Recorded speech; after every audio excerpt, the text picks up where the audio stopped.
guys, I'm here with Lania Knight. We've got a few questions for her. So you're a lecturer for creative writing at the University of Gloucestershire. What made you want to do this, and is this something that you've always wanted to do? Right. Do you mean this book in particular? Is that what you mean, or do you mean write? I mean like being a lecturer at the Uni of Gloucestershire. Is it something? Yeah, no, I love it. Once I started working on my master's in creative writing, I knew that I wanted to be a lecturer. It was really tough because at first, actually, I thought I just wanted to be a writer, and I'll be a lecturer to supplement or to live, actually.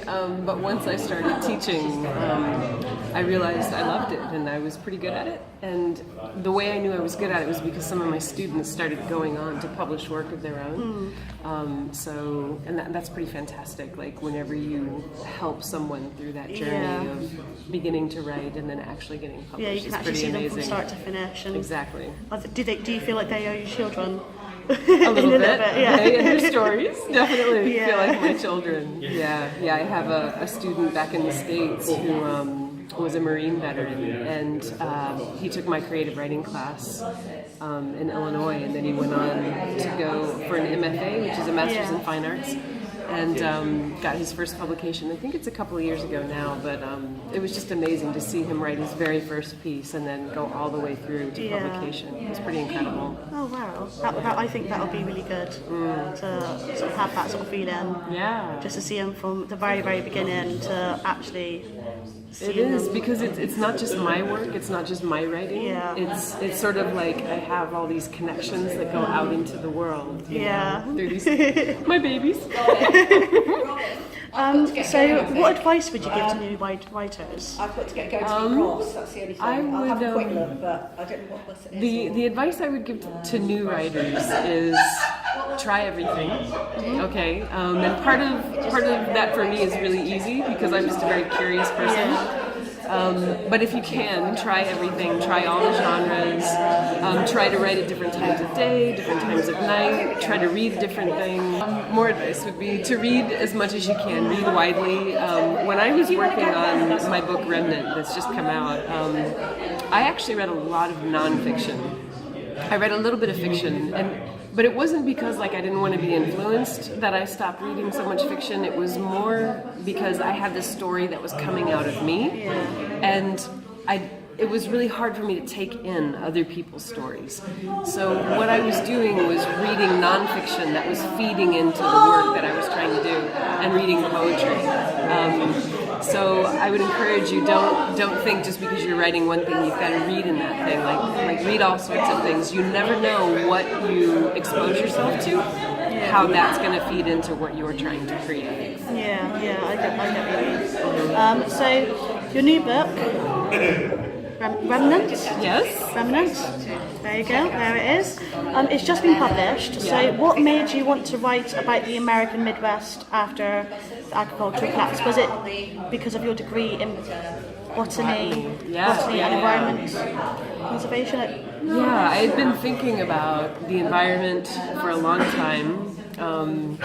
So my first degree, I was in botany and environmental conservation from the University of New Hampshire.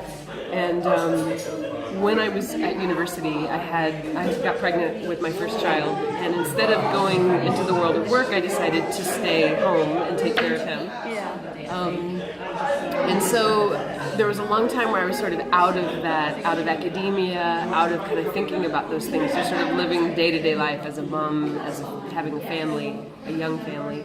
And then things changed, and I got divorced, and started really thinking about what did I want to do with my life.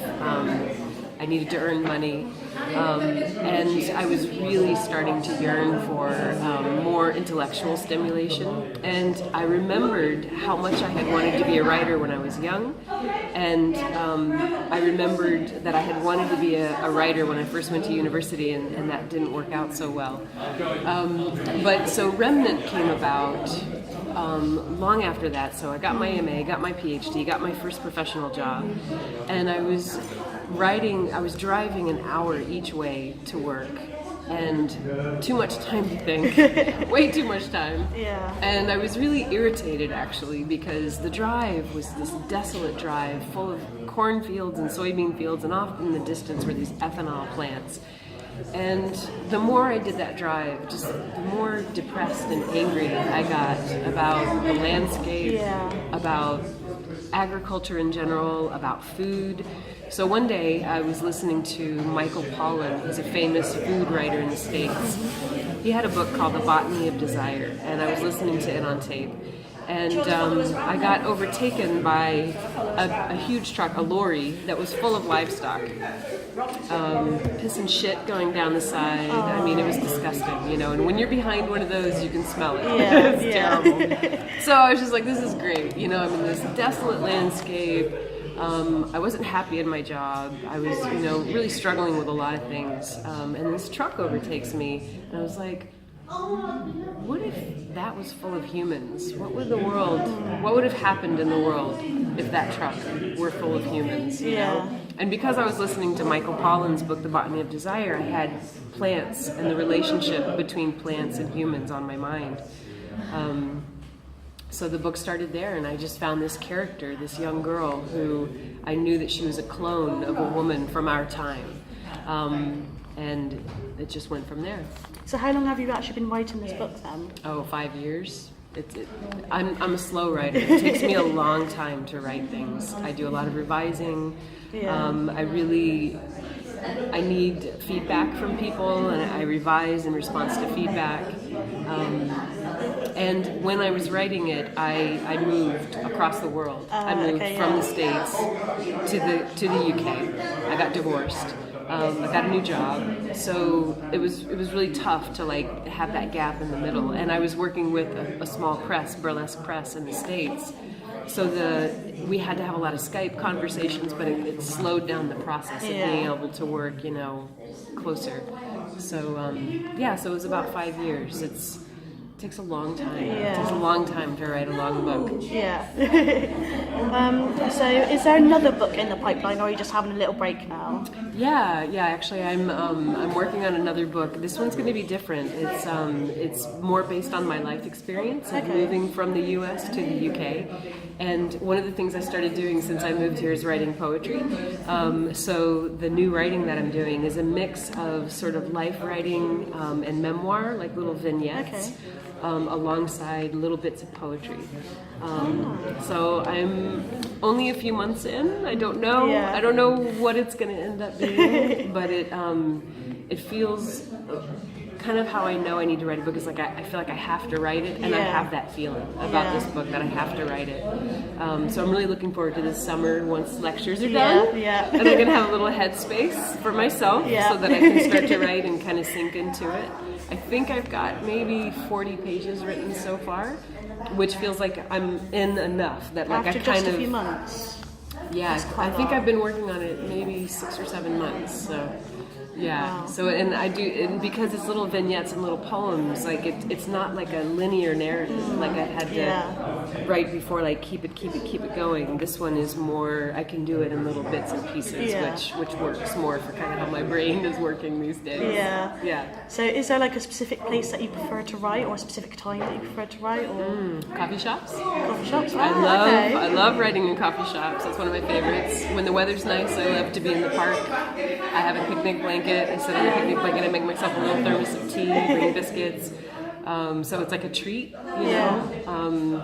So do you sort of like observe everyone around you and sort of write down what you see or hear? I start with that. That's kind of like a warm-up exercise for me. And then once I get going, what I need is just the noise and kind of activity around me. And then I'm not really paying attention to it anymore. I can just having it in the background. It just works really well. If I'm sitting at home, no, not so much. I mean, sometimes I can write at home, but like the dishes are calling me, the laundry, and it's just too quiet. And if I put on the radio or something, that's not the same kind of noise. I really enjoy having like that background noise to write to. Okay. So the last question is a random question. We have one random question each interview. Okay. What kind of sickness have you ever lied about so you didn't have to go to work? Oh my God. That's terrible. How about school? Can I change it to school? You could, yeah. Okay. So when I was little, God, I would have been 8 years old, 9 years old. I lied and said, oh, this is so terrible. I don't even know if I've ever confessed this to my mom. Mom, don't turn this off. So we were in PE, physical education. Yeah. We were playing softball or some kind of game that had a field like that. And I decided to pretend that I had this terrible headache and that it like knocked me out. And so when no one was looking, I just like fell on the field because I was way out in outer field, you know, like I don't know where I was. Anyway, I was way out in the field, and then someone looks over and they see me, you know, and I'm like knocked out, and then they come and check on me, and I go to the nurse's office, and I keep telling the same story that it felt like someone hit me with a hammer from behind or something. I don't know, I probably saw it on TV the night before or something. So there you go. So my mom comes and picks me up, and everyone keeps like saying, "Are you sure?" And now I understand. Like, of course they were worried. Like something's wrong with my head. But they must have figured out I was lying and I needed a day off school because mom just brought me home and let me like play. Yeah. You know. I was fabricating lies from a young age. It's not as bad as my granddad. My granddad lied for my mum, saying that she was sick, and then he took her to the museum for the day. Oh. I would like a granddad like that. Yeah, he's never done it with me, but he's done it with my mum. Okay. So. Okay. Oh, that's nice. Okay, well, that's a lovely interview. Thank you very much. Sure. And we'll see you. Bye. Bye.